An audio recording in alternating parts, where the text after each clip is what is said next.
Peace. Peace. This is Joshua Law, Mr. PhD. You're just now entering the cipher called Real2reel360.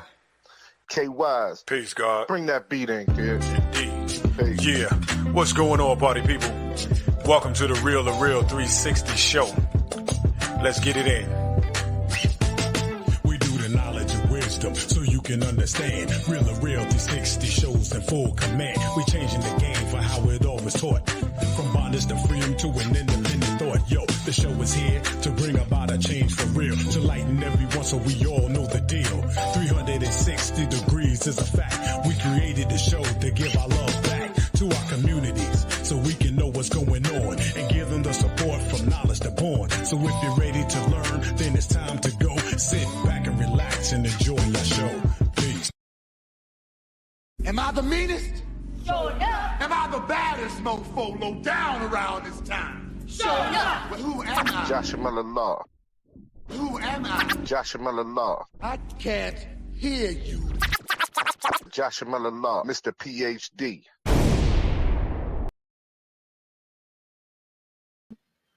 Peace to the 5% nation of gods and earths. Peace to all our followers, likers, and subscribers. Today, it's finna go down, man. We're going to take you through a journey of hip-hop, man, with the icon, with the legend, individual who has been there, you know what I'm saying, and seen it, you know what I'm saying, at the greatest and the greatest heights of the game. You know what I'm saying? People don't realize, man, hip-hop is what we grew up on back in the 80s, and we made it happen. You know what I'm saying? So without further ado, man, I can't even think about the words to put to this legendary icon himself. You know what I'm saying? The legendary, the one and only Mikey D. Let's get it popping. Yo. Yo, what's good, fam? We here, baby. Look, got a head full of hair. In my 50s, I got all my hair, baby. We Gucci. Yeah. We Gucci, baby. You know how that go. You know what I'm saying? But you know, Mikey D, like you've been in the game for a minute. Kid. Like you've seen it at the highest of the highs, the lowest of the lows. You know what I'm saying? And you definitely have been like part of some of the most instrumental groups, solo artists. You know what I'm saying? Right. What was it about hip hop in that period in time? You know what I'm saying, that motivated you? Well, it was everything about hip hop. You know what I'm saying? Like we were saying earlier, hip hop is what we live, rap is what we do. Hip hop is the culture, rap is just one element of hip hop. So I fell in love with the dress code, I fell in love with the sound, but I especially fell in love with the MC by way of Grandmaster Caz and Mo D and all of them. This was like in 1979. So it's like when I first got my first taste of hip hop, and believe it or not, see, this is crazy. I got a cousin. Her name is Karen. She's older than me. And when I was mad young, I used to go visit her and my aunts on that side of town, further up Merrick, near Liberty Avenue and all of that. And I remember her having this sweatshirt saying Woody's Angels. I never knew what that was. I thought it was a gang or something. Come to find out, she was in the hip hop before me because she was down with the DJ Woody Wood. You know what I mean? But I got my formal introduction in 1979. My man D Money, he let me hear Grandmaster Caz on this tape and all of that. And once I heard what he did, it was off to the races, man. I couldn't look back because I mean, hip hop. I found my voice in hip hop. I found my confidence in hip hop. My walk, my talk, everything about me, I found through hip hop. You know what I mean? So that's why I've been able to just keep going at a high level for unlimited amounts of time because it's just natural and it's something that I love from the bottom of my heart. And I rap from my heart, not my pockets. So yeah, man. Yeah. Like I say, you know, we was talking about, you know what I'm saying, a period in time and an era, right? When you had some great things that went on, you know what I'm saying, the park jams in Wilkins, you know what I'm saying? Everybody had to get one of them, you know what I'm saying? Them Grandmaster Vic tapes, you know what I'm Yeah, saying? You know what I mean? yeah. So everybody had to get a hold to that, you know what I mean, during that period, especially, you know what I'm saying, that Queens area, you know what I'm saying? Grandmaster Vic was, you know what I'm saying? He was a monster. But Grandmaster Vic was definitely a monster, man. The creator of the blends. That's what they say, you know. But mhm, I remember before Vic was blending, man. He had that infamous cut. mhm, Dun dun dun dun dun dun. mhm. Remember that? Yeah, man. Yeah, man. Yo, because we would definitely have to get some of Vic's, you know what I'm saying, blends, you know what I'm saying, some of his cuts, Yeah. a lot of Oh his yeah. mixtapes, because that's like the mixtape era, you know what I'm saying? So we're talking about real hip hop, real MCing, you know what I'm Right. saying? I'm not saying it's not like that today, you know what I'm saying? Right. But Right. the fact of the matter is, you know what I'm saying, when you're talking about the elements of hip hop, you know what I'm saying? The elements of hip hop, the Right. elements, you know what I mean? Not just, you know what I'm saying, one part where people talk about the rapping and everything else, because the DJ and the MCs was hand in hand back then. You know what I'm saying? Absolutely. Actually, the MC was actually the DJ's hype man back then. Right. It was Right. all about the DJ. Whatever he played, he's the one that got the people on the dance floor. The MC just made the crowd say "ho" and all that. He wasn't rapping. You feel Hmm. me? So the Right. DJ, he was the star of the show, and the MC was just the hype man. And that evolved, you know what I'm saying? That Right, evolved, you know what I'm saying? right. And a lot of people don't know that history. They just know what they hear today. You know what I'm saying? Yeah, So yeah. being that we come up in that period of time where that was that feel good music for us, that Oh party yeah, jams for us. You know what I'm yeah, saying? yeah. So it's like when you hear certain cuts from back in the days, you know what I'm saying? It takes you back in the days. You know what I'm saying? You get that feeling. You You catch get that that whole vibe all that over whole again. like this here, like, yo, this is crazy. And been in that type of vibe for the last couple of days because I've been anticipating, you know what I'm saying, you coming on. You know what I mean? Right, right. And because those who know, Mikey D was part of Main Source. You know what I'm Oh yeah, saying? yeah. Mikey D was part of Main Source. Yeah, And, yeah. and when you talking hip hop, you cannot talk hip hop without saying Main Source. You know what I'm Facts. saying? Facts. You cannot do it without saying, you know what I'm saying, Main Source. So that alone, you know what I'm saying, speaks volumes. And that tells you what his lyrical pen game was like. You know what I'm saying? Yeah, yeah, Because Main Source was not to be played with on the mic. You know what I'm saying? So yeah. and the thing is, like, how did you come up with the different concepts, you know what I'm saying, to, you know what I'm saying, MC? Because back in the days we called it MC and we didn't call it rapping. You know what I'm Right. saying? Well, um, the first time I heard somebody say rap, I think Kaz might have been the first one to say, I'm what a real DJ rapper is supposed to be. Hmm. But my first rhyme was a story about a girl Hmm. named Kim, because the Hmm. first rhyme that I heard from Kaz was about a girl named Yvette.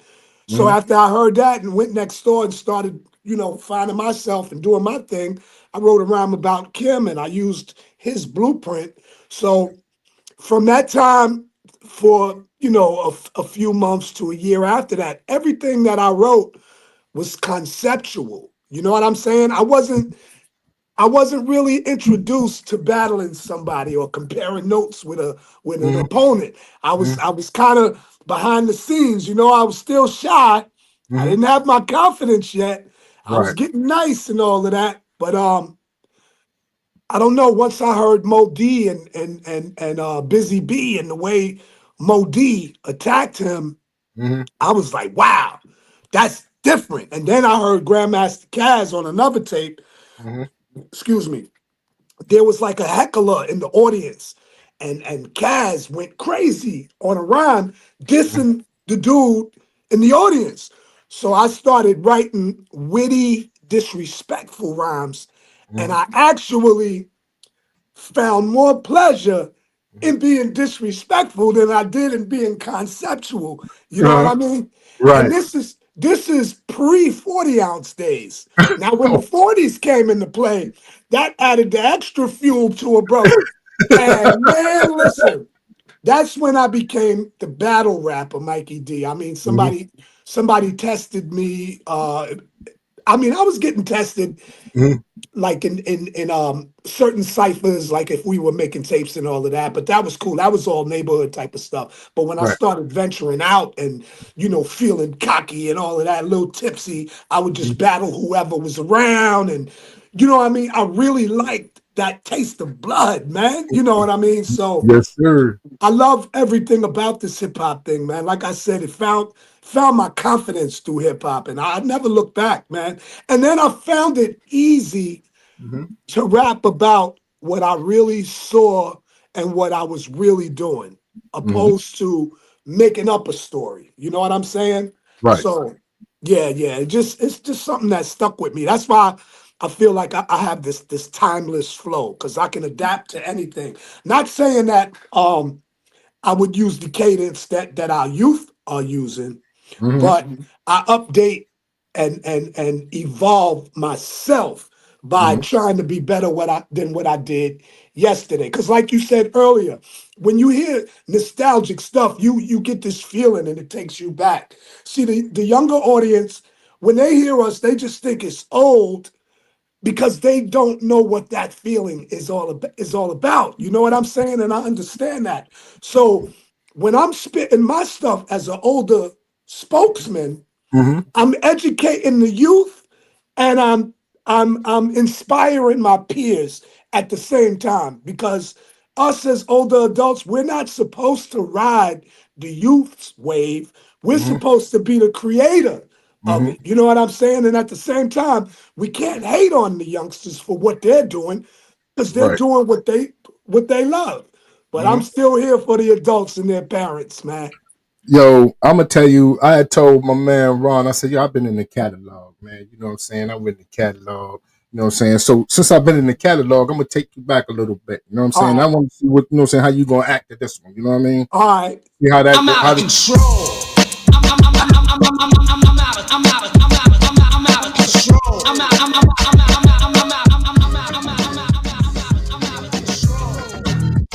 This is LA Posse for those that don't know. They were signed in 1985. This right here is a journey, man. I'm out of control. 1988. Yeah, this song came out in 88. Watch the dust that I kick up. Came to do work and hurt jerks and stutter. Lakers and Clark and still butter. I waited long enough to get rough and snuff. The other brothers who love the tough stuff. We're on a mission to seek and destroy. Am I out of control? Who wants a contest? Come on, speak up. I need a little sucker MC just to beat up. If you set foot on the stage, you better look out, or just consider yourself look out. By the kingpin of corruption, also known as destruction, the Terminator, exterminator, decapitator, of jumps that be playing the role of hard rocks. Yo, I'm out of control, bro.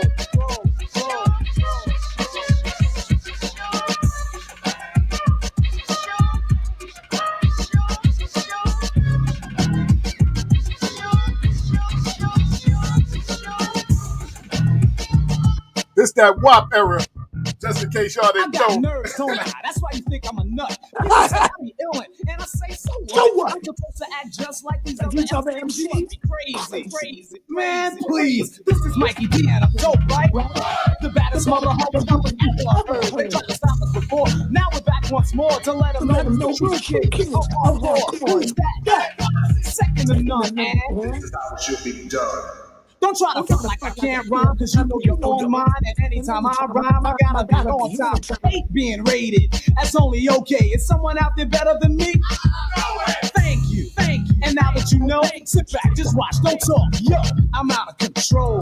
I'm out of control. I'm out of control.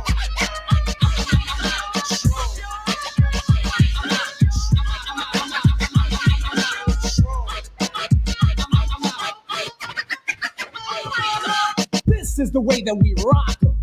We got 'em ready, winners, we got 'em ready, keeping them fair. So don't compare me to another corny MC or his brother.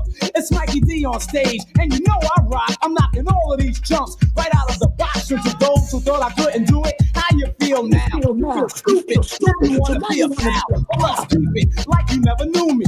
You don't like me now? Sue me, tramp, and make no difference. Cause I don't win a Grammy. As a matter of fact, I'm glad you can't stand me. So when you see me, don't ask for a pound. Don't talk about my posse, cause you ain't down. We don't want you down, cause you're ruining our rep LA posse.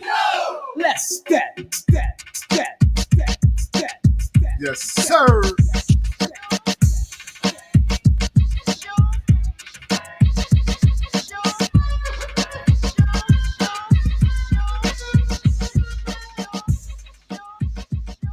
Yo, I'm gonna tell you, that right there, the first time I heard that was on Mr. Magic joint on 107.5.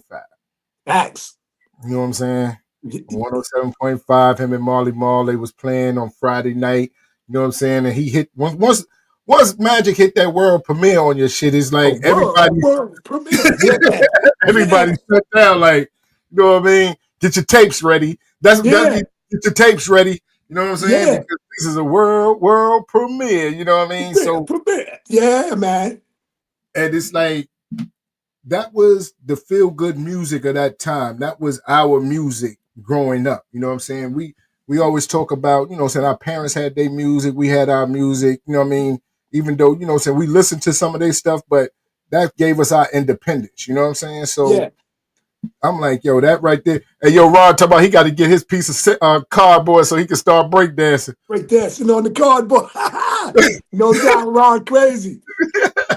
But like when y'all formed LA Posse, right? And y'all got signed.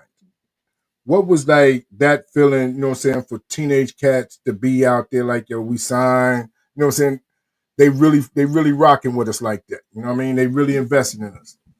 To be honest with you, and completely honest with you, I exceeded my expectations of what I wanted to do with the rapping as far as a career when I got signed. Because getting signed wasn't something that I wasn't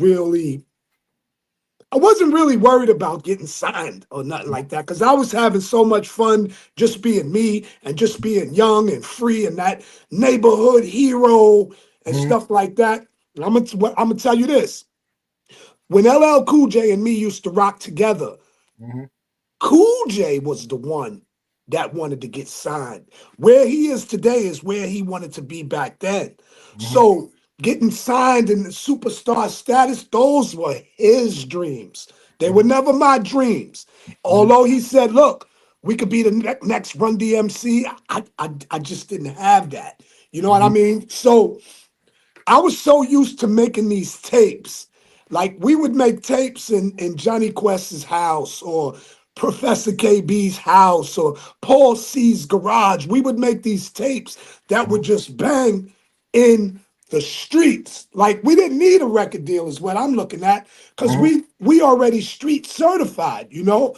Right. And originally, like, it was Boom Bash, because that was the crew that we ran around Laurelton with, you know, Merrick Boulevard. It was Boom Bash. So when we finally did get signed, it was from a manager that discovered me. Actually, I went to the Crush Groove auditions for the movies or whatever. We was outside freestyling. I met a brother named Dr. Shock, and he introduced me to a gentleman named Arthur Armstrong, who became my first manager. And he's from the Bronx. He used to run a club called Ecstasy Garage, where all of the legends used to perform and all of that. But so he gave us our first record deal, and we came out with a record called My Telephone and all of that. Right. And we took the recording industry. Pardon me. It's allergy season, brother. I know what you're going through. Right. We took the recording record deal situation more like, okay, this is just a sophisticated tape. You know what I mean? It was really, we weren't, you know what I mean? We was more excited about the advance than we was about the deal at all. You know what I mean? It's like, okay, so here we are. Now we're hearing ourselves on the radio and stuff like that. It was pretty cool, And like I said, I was having so much fun, and at the same time, I'm basically coming into being myself, and I'm coming into that age of independence and Mm-hmm. parting ways from my grandma and grandpa and discovering what's going on outside in the streets and all of that. You know what I Hmm. mean? And Indeed. I'm not focused. I'm not disciplined. I Hmm. don't want to practice. I just do this because I love it. I'm not. Hmm. So when we got that first deal, it was cool. It was cool. And the reason we had to become the LA Posse is because when we signed with, it was Public Records or something like that, and my manager Arthur Armstrong and the owner of that label, I think Walter Scallop or something like that, they were a little fearful of the name Boom Bash because we were gaining a reputation on the streets, and they didn't Right, think for right. that time it would be, it was a liability type of thing. Yeah, the But early we 80s we, was we different. wanted to keep our crew. So back then, if you went to Laurelton, Queens from Hmm. anywhere else, Laurelton was considered L.A. Hmm. And if you had a whole crew, that was your posse. Right. So L.A.'s posse was the Laurelton Posse, Hmm. aka Boom Bash. You feel me? Right. So that's Hmm. how that went. So I didn't really take it serious. With the first deal. It was when we signed with Sleeping Bag in '88. That's when I started taking it a little more serious because I noticed they were investing money in us. You know what I mean? And I didn't want Hmm. to owe nobody, so I had to Yeah. get my stuff together. You know what I mean? But yeah, but like I said, it was cool, but I exceeded my expectations. I just wanted to be the dopest rapper in my hood. I wanted to battle. I wanted to be the nicest, and I wanted people to talk about me and all of that. That was it, man. That's all I wanted. But I'm glad I stuck with it. Because I was going to ask you, what I'm saying? Like, we was talking behind the scenes about the park jams at Wilkinson Yeah. Park. You know what I mean? Like how was that? You know what I'm saying? Like when, because to me that was like the artist development because everybody was out there. You know what I'm saying? At Wilkinson Park. You know what I'm saying? For those park jams. You know what I'm saying? If you got that mic, you had to be official. You could not be. You know what I'm saying? No whack MC. You couldn't be no biting cat. You couldn't Nah, be none of you that. had to You know what I'm saying? you had to have it for them to even lift the ropes up to let you behind the ropes where the Mm-hmm. equipment and the microphones was. You had to be certified, solidified, validated, or Mm-hmm. something. You know what I mean? So with me, it started out on the next door neighbor's steps. Then it was into Dave Moore's house making tapes, Johnny Mm-hmm. Quest's house making tapes. Then the first audience that we would rock in front of would be at the local basement parties. Remember, they used to have the index cards, and Yeah, it'd be like 25 cents for the girls and bro. 50 cents for the Except for the dudes guys, yeah. and all of that. So we used to rock those kind of things. And then like the park jams, those were the older established brothers. You know what I mean? They had the equipment with all of the boom, and everybody from everywhere was outside. So communities got together. It wasn't just you rocking for your fan base or your friends, because now you got everybody out there. So you know what I mean? So the Yeah. first time I rocked one of those, it was at the Racket Club. There was a tennis court on Springfield Boulevard in Merritt called the Racket Club. And Mm-hmm.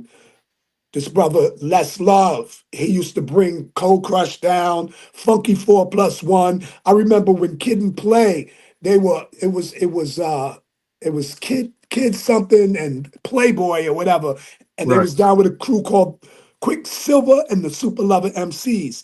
So they Mm-hmm. used to be out, and at that time, I was with a group that was more established on the street level called the Clientele Brothers, Mm-hmm. and they let me rock the Racket Club like by myself. These are older brothers, Eddie O.J. Will Seville and Mr. Mm-hmm. Gene. They put this little guy, Mikey D, in front of that audience, and that was the first time I got to rock a crowd of that capacity. And the feeling and the embrace that I got, that was it for me, man. So I didn't miss none of the park jams or none of that. I wanted to get behind the ropes as often as I could, man. Word. So the park jams was the equivalent of Harlem's Apollo. Either you had it or you didn't, man. Word up. And if you didn't, they'd run you out of the park. What? Don't come back next week either. Yo, yeah, man. You know. Yeah, man.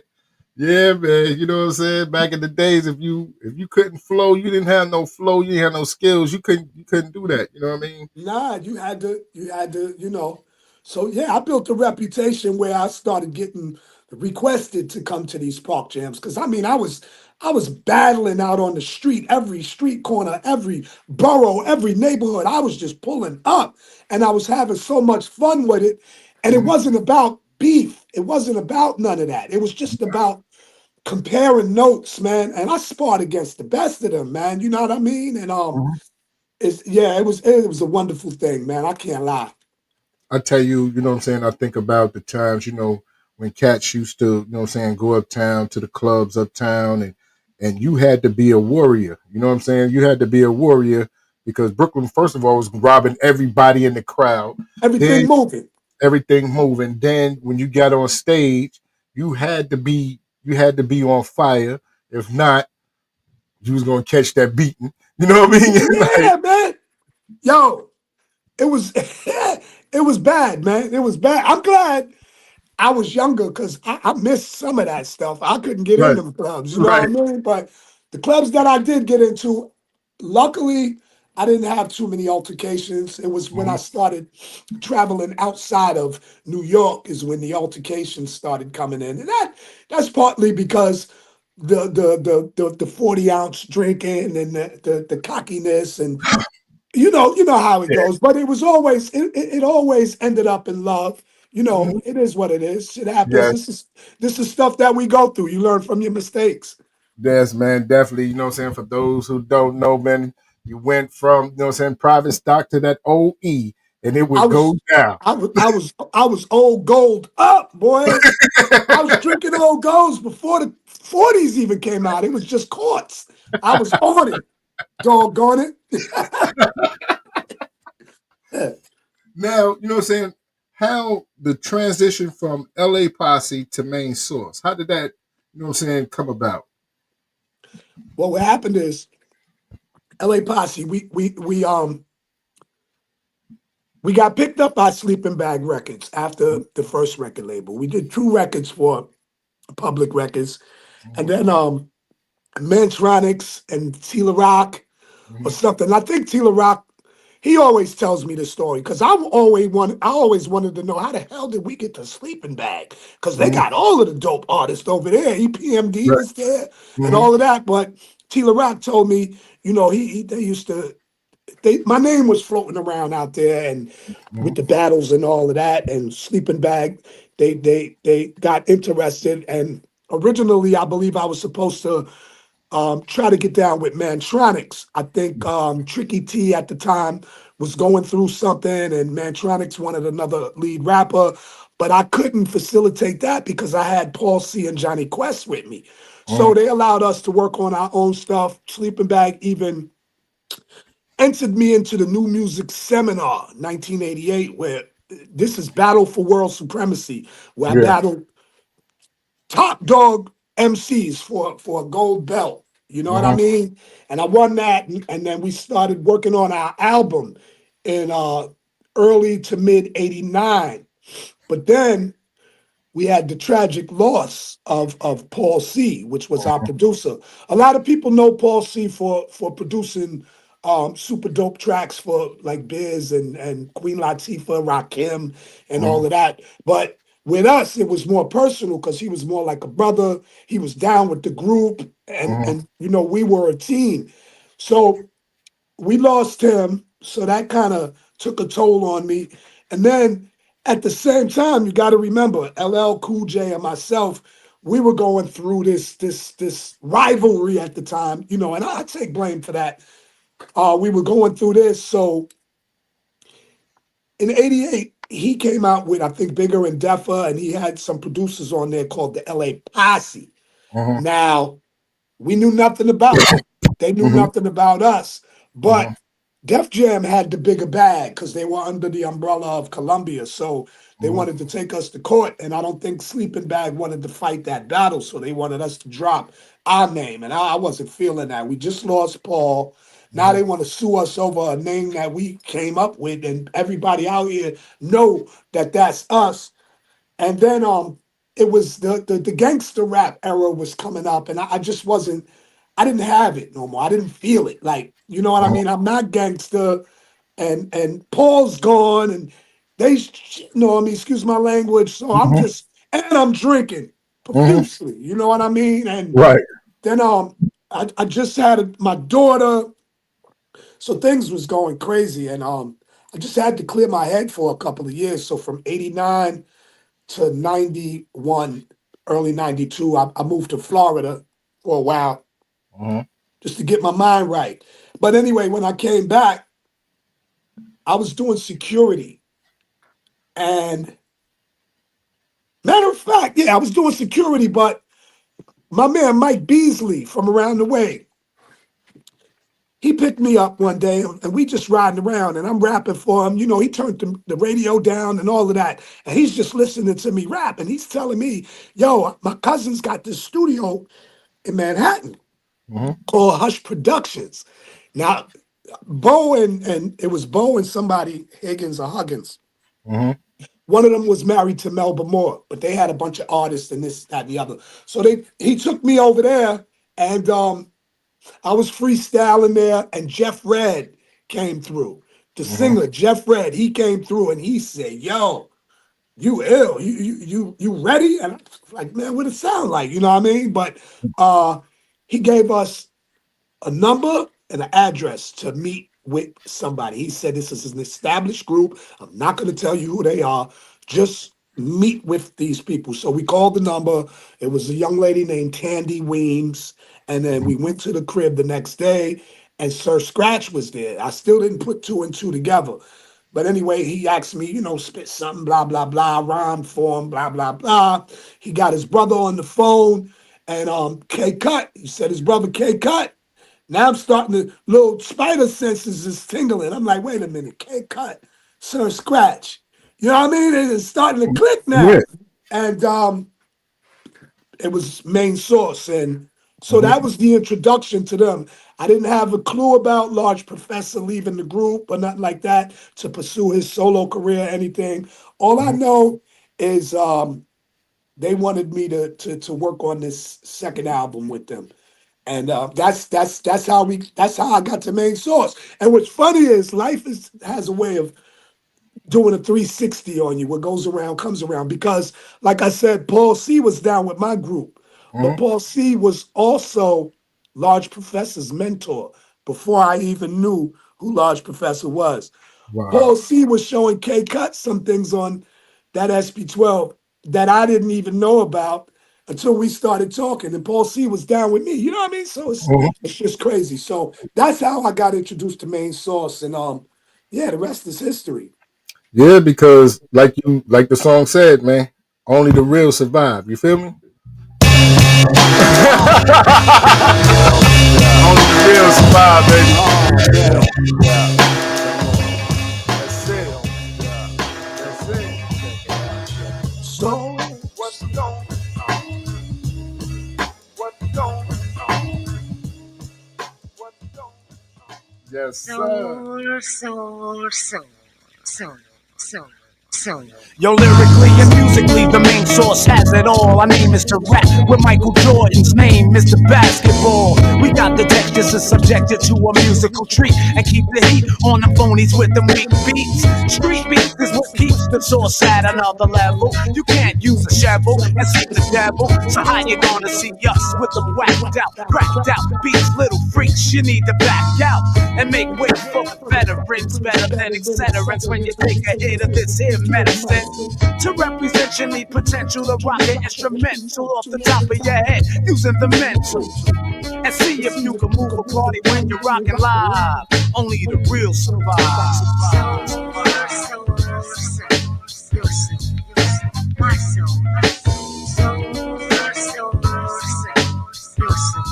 Only the real survive.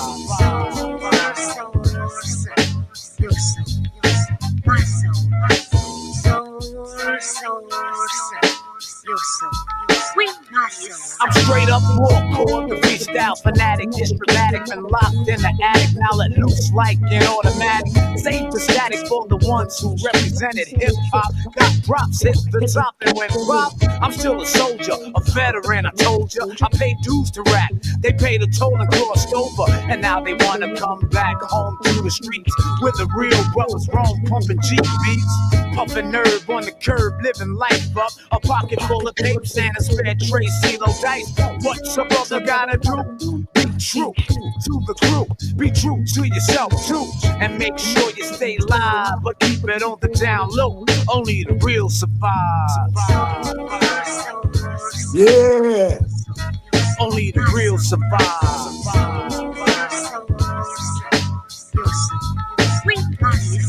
Yo, I'm a scholar, not a follower, but a leader out to make a dollar without fastening the white collar. So holla if you're real and you know how I feel. In words to kneel, you're paying for your next meal. And got the money for the blunts, that's what you want. You ain't blunts, so polish up them gold fronts. We're representing 94 with straight up raw styles for miles, and we're staying hard to the core and leaving sellouts in the smoke. We stay original and send them biters on a mission back to grace. So to all the peeps from the streets, yo, keep it alive and keep playing for keeps.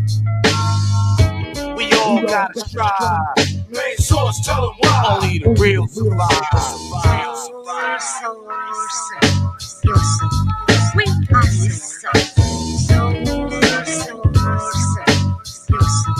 Only the real survive.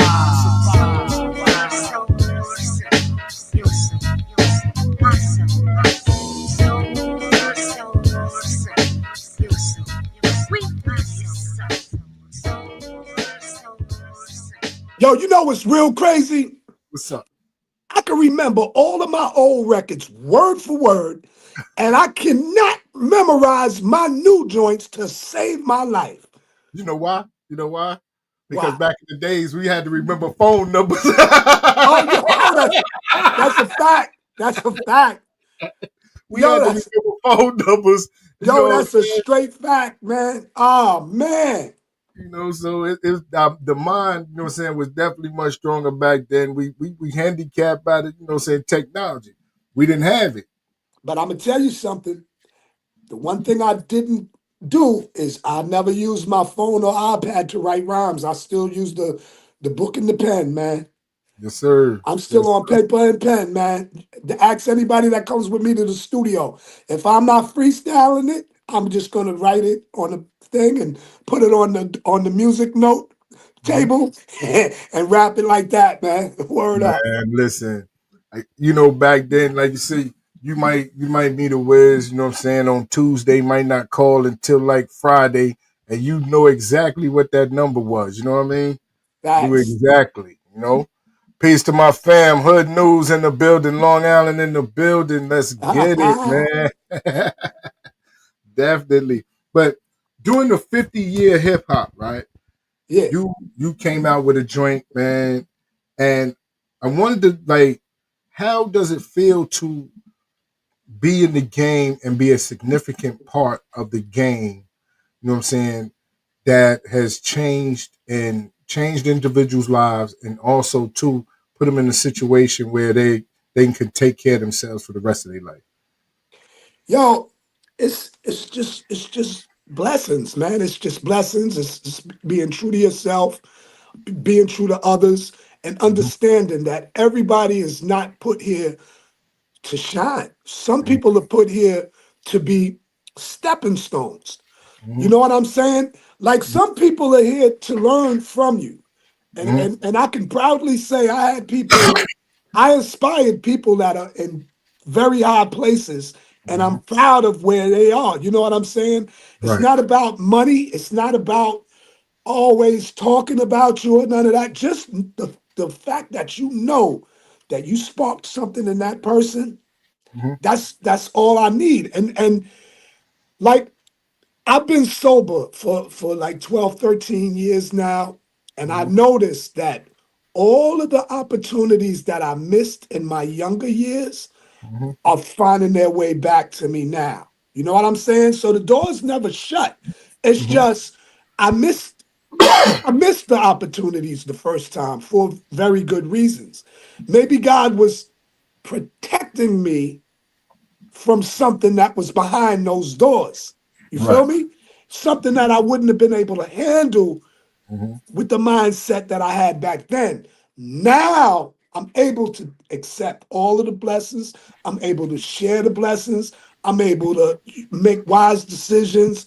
And I'm still myself. And one Mm-hmm. thing I tell the younger artists, never, ever let your talent outweigh your integrity. You know what I mean? So that's me right there, man. My integrity outweighs my talent. I'm here to have fun with it. So Mm-hmm. whatever comes my way, I'm going to gracefully accept and share with anybody that's around with me, anybody that's around me. And that's just how I am. Like your new joints, man, that you got out, man. I ain't gonna even front, man. That Queens Get the Money is my ish, man. That's my ish right there, Oh, man. oh, that's Big Herb, man, from Moontown, man. Big Yeah, man. Herb. When I got with Herb, Mm-hmm. I got into a more of a creative zone. I Mm-hmm. felt I felt comfortable enough around Herb to test out my creative side, my song making abilities, opposed to just rapping and being nice. Like Mm-hmm. I've been there, I've done that, I battled everybody. There's Mm-hmm. nothing else to prove on that level. What Right. I had to prove to myself now was, are you capable of making a record? You know what I mean? Mm-hmm. And with Herb's production, that's what you get. Stuff like that. You know what I mean? That Mm-hmm. Queens Get the Money. Yeah, that's Herb, man. Big Yo, Herb Middleton, man. and shout out to my man Ron, man. Big Ron. Doing this thing at Moon Time. You know what I mean? And salute to you, Ron, man, because I seen the ups and downs. You know what I mean? I seen the guidance that you try to put on individuals. You know what I mean? So much love to you for that too, man. But when it comes down to the music, what keeps inspiring you? What keep pushing you? You know what I'm saying? Life. Life keeps life in. Life keeps me expired. I mean, not expired, but inspired. I will Mm-hmm. be inspired until I'm expired. You know what Mm-hmm. I'm saying? So No question. nothing is going to stop me. I don't care how old I am. I am going to continue doing what it is that makes me happy. And if Mhm. it's rap, then goddamn it, so be it. You feel me? No Because question. as long as I can inspire one person, my job is done. And the reason that I do this also is because it's therapeutic to me. Mm-hmm. Like I can write through my pains, I can write through my happiness, I can write through my ups, I can write through my downs. Mm-hmm. I got away with this pen and this, my heart and my mind. And when they come together, it's a wonderful thing and it's therapeutic for me. You know what I mean? Because Mm-hmm. the doctor told me I have anxiety disorder because I think too deep and through all of the tragedies that I've been through with my family, losing loved ones and all types of stuff. Hip Mm-hmm. hop is the only thing that I have besides my lady and my daughter. These are the only things that I have that keep my mind together. And without them, I don't know where I would be. But I'm gonna maintain this hip hop thing until the last wheel falls off, baby. And that's gonna be the last wheel on my wheelchair. God damn it, I ain't going nowhere. Now, your latest single is "You're Rested," Yeah. right? Can you tell me a little bit about that? Well, that was inspired by my mom. Uh, she passed away 2014. May peace be She upon passed away. She passed away on her birthday. you. Uh, I was in the hospital with her. I was the only one there.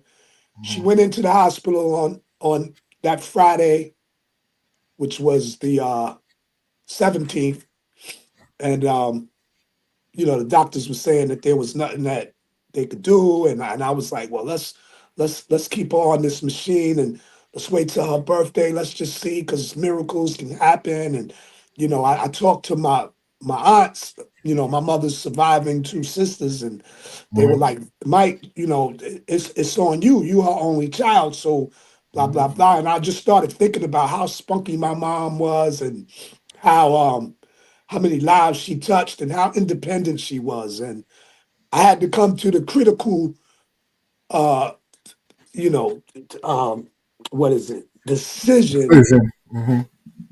to let the doctors pull the plug, because I felt like there's nothing else that I could do here. And even if she does pull out of this, she's not going to be happy with the condition she's in. Mm-hmm. So instead of me being selfish, Mm-hmm. I gave her peace and I let the doctors do it on her birthday. So the song, actually, when I wrote that song, that was the first time that I cried for my mother. And I cried in the last verse of that song. Like I kept all of this in during, the whole time. But Right. that song, and then Herb, like I had another version of it, but Herb came with this music, and then with Juanita Wynn and all of that, man, it just touched me all over again. And it was like the tears came down again. You could see that in the video. And yeah, You're Resting is dedicated to my mom. And I know there's a lot of people that went through the same thing. You know what I mean? So many people lost their mom. Like we didn't want it to be a dear mama or nothing like that, because dear mama is dear mama. You're resting is you're resting. You feel Yeah. me? It's a whole different vibe. So yeah, that's what inspired it. My mom's Linda Deering, man.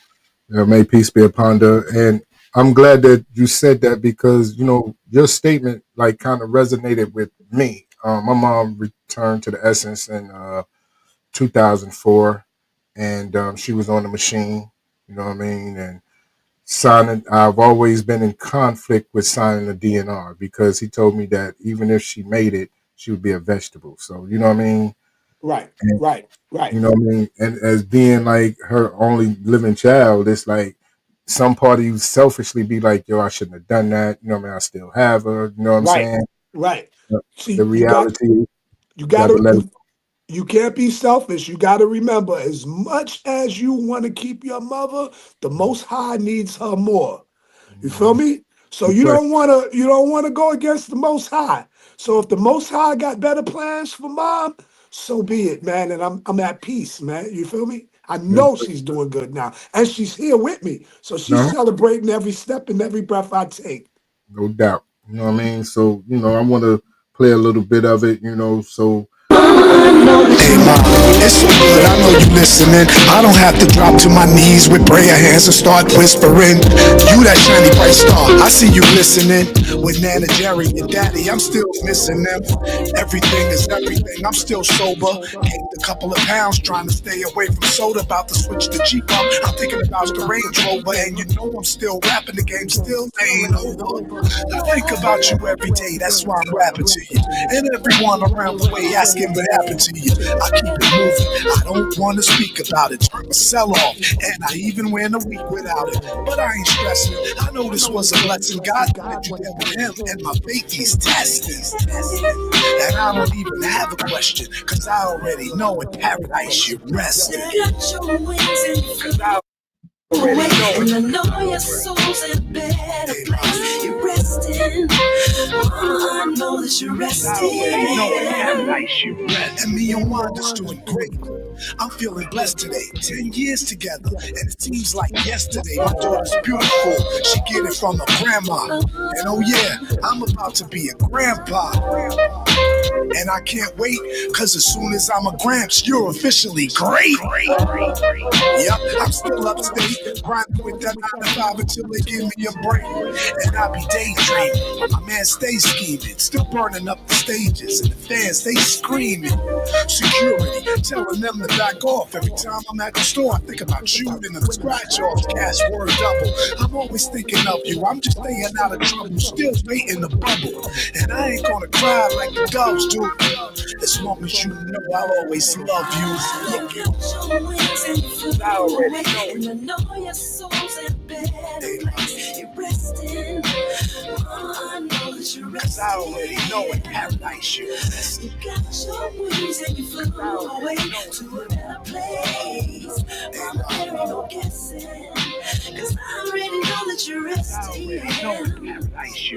And they still talk about you throughout the city, how you were so pretty, smart, and witty. They don't know you're always with me, and I know you will never forget me. I reminisce about the days we used to walk it out and all the life lessons you and me used to talk about. You raised me well, that's why I made it life as your baby boy. I wouldn't trade it for the world. And baby girl is just like you, independent and stubborn as hell, just like you. I sit back and watch her, that's what I do. While you were in the hospital, she stood right beside you. Unlike some of these rappers who like to lie on their track, I'm probably the only one that really cried on the track.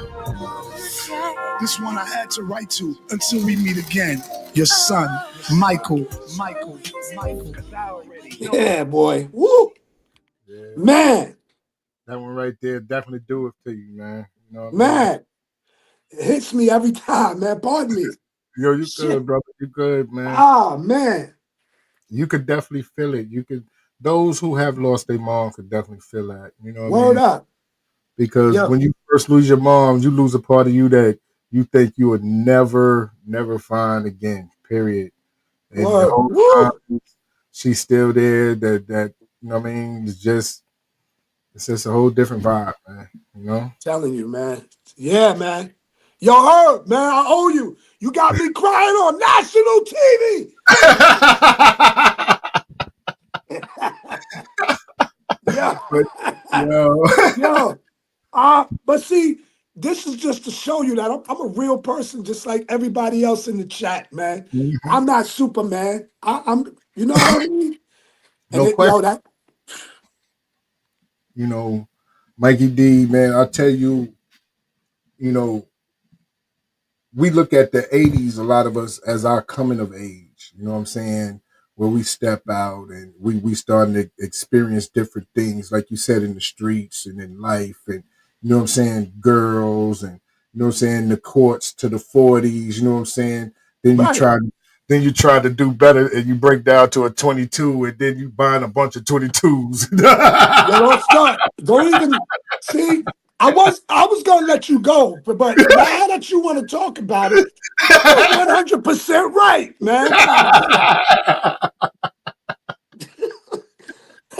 You know what I'm Yo, saying? look, I thought I was downsizing when I started drinking Coors Light cans, but then Yeah. I started buying the whole damn case and drinking, man. It was like, yo, you know what I mean? So it was a different period of time. You know what I'm saying? We got a chance to experience a lot of things that our kids won't be able to experience today.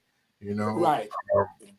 being able to go from neighborhood to neighborhood. You know what I'm saying? But you know something? You know what's crazy? My daughter actually experienced it. Because I'm 57, my daughter is 36.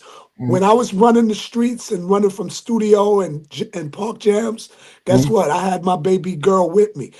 I had her rapping since she was 3 years old, 4 years old, 5 years old. She was on stage with me at Roy Wilkins Park. It's funny you mentioned it. We were at Roy Wilkins Park, and she was my little hype girl. I mean, Jam Master Jay, God rest his soul, he used to love when I brought her up to the studio at 1212. You know, so she got to feel what it was like in the 80s. You know, I was tipsy, but I was more responsible when I was around her, you know, and yeah, man, but wow, bro. Yeah, yeah, Yeah, yeah. man, that's definitely, you know what I'm saying, a period of time. But Ron, man, I need you to go ahead and put, you know what I'm saying, the booking information in the comment section for Mikey D, man. You know what I mean? Definitely. Now, Mike, man, we coming to the end, bro. Okay. And Okay. I want to let you know, man, how much of a honor it is for me to have you on, because those songs that I played, those was my shit. Like, I'm not even going, you know what I mean? And like, when I was talking to Ron, I said, yo, I'm in the catalog. You know what I mean? I only got an hour. I can't play all of them, but you know, I'm in the Right. catalog. You know what I'm Right, saying? right, right, right. And I know you was like, yeah, all right, this, that, and the third. But yo, bro, I was Yeah. definitely in the catalog. And I've been following, you know what I'm saying, drama side, you know what I mean? All the above, you know what I mean? Like you have a catalog that has a lot of fire, a lot of heat. You know what I'm saying? Thank you, bro. And I want you to tell the people how they can get your music, where they can get your music from. Well, right now, there's a few things up on all of the streaming platforms, but I kind of limit the streaming now because the way that they're treating the artists, the streaming, like the Spotify's and all of that. No offense, but I'm just offended by the way they treat us, the artists. So I kind of try to keep my music off of that. But we're gonna be uploading a whole lot of stuff to Moontown Records and Publishing.com. We're gonna be downloading a lot of that stuff. I'm getting ready to do a Pop and Kim album. Now, you from the 80s. You remember the store Pop and Kim in Lawton? Yeah. Well, I'm Yeah, I going to remember bring that nostalgic feeling back, that old Mikey D, but today. So it's authentic hip hop. It's going to be insane. And I'm actually working on some vinyl, documentary, and everything for this Pop and Kim joint. But definitely just to stay in the loop, just follow me on Instagram at Playboy Mikey D. Word up. I'm Playboy Mikey D on all social media platforms. I just followed you too. Come to think of it. I'm watching you, man. I'm Appreciate watching you. you. But Appreciate you. I definitely want to tell you, man, I appreciate you for appreciating me and having me here, man. I'm so honored, bro. Definitely, man. You know, when Ron said it, I was like, no brainer to me. You know what I mean? That's just what it is.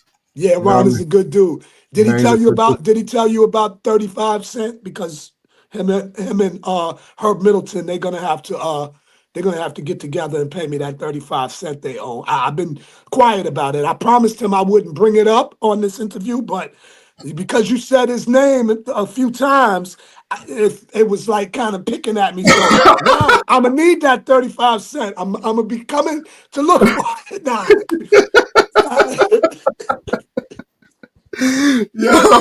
Yo, he sure said.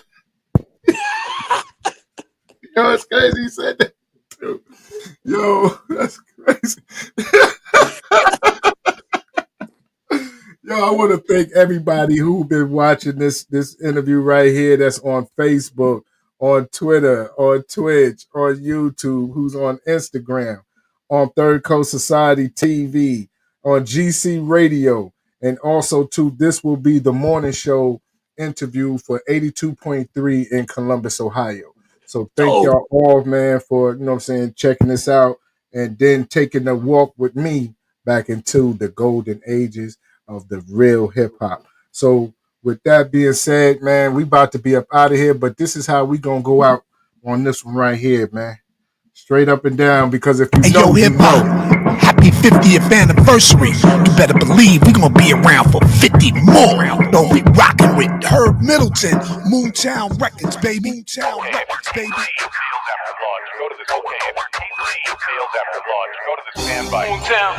Jamaica Queens get the Hollis get the Laurelton get the Rochdale get the Rosedale get the Queensbridge get the Ravenwood get the